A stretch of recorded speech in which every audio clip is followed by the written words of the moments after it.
In this video, I'm going to show you the right time of day to eat your carbohydrates to prevent the brain fog and to prevent the energy crash halfway through the day, and also make it so that you can enjoy your carbohydrates and not gain a bunch of fat in the process. So many of my clients come to me and they still want to eat their carbohydrates, but they're afraid to have them in the evening. They, rightfully so, feel like if they were to consume carbohydrates and raise their blood sugar in the evening when they're more sedentary, that they're going to get a lot more fat accumulation. And in theory, it really does make sense. But what we're looking at here is more than just fat accumulation. We have to look at energy levels, and we have to look at focus. Let's put it this way. If you were to eat the traditional starchy breakfast, high carb, cereal, bread, grains, you name it, think about what's going to happen. You're having a myriad of starches and glucose and sugars coming into your body that are going to make it so that you have a rise in blood sugar and then a harsh drop off or fall around 1 or 2 p.m. So in theory, it makes sense that you have a sustained release of carbohydrates throughout the day, except that it picks you up and it drops you halfway through the day, so you get brain fog, you feel fatigued, you can't focus, and then you ultimately don't have the energy to go to the gym in the afternoon, or you don't have the energy to put the effort into eating the way that you know that you should. So when you really look at it like that, it makes more sense to have your carbohydrates in the evening time. That way, you're allowing that slight rise and fall to occur in the evening time.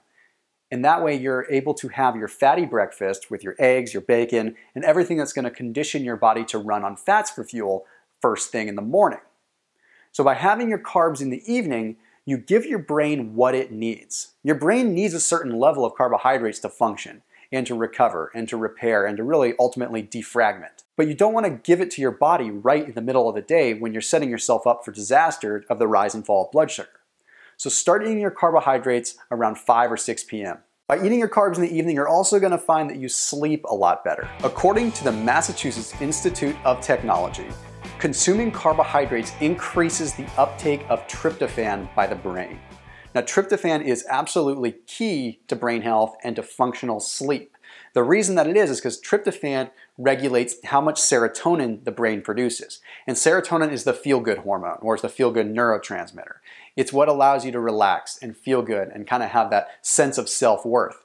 So that's what's really going to help you sleep. Without tryptophan, you don't really produce serotonin, and consequently, you don't feel good. But at the end of the day, no pun intended, you don't really need that much in the way of carbohydrates. I recommend taking about 1/4 gram per pound of body weight right before bed. So if you're, say, 200 pounds, you're going to only want to consume about 50 grams of carbohydrates, and that should be plenty to have a nice, gentle rise and fall of blood sugar while you're asleep. So if you are going to have brain fog, you're going to be fast asleep and it's not going to be disrupting your day. By the time you get up in the morning, your blood sugar is going to be nice and low, and you can capitalize on that high-fat breakfast and get on with your day and be the best possible version of yourself. See you in the next video.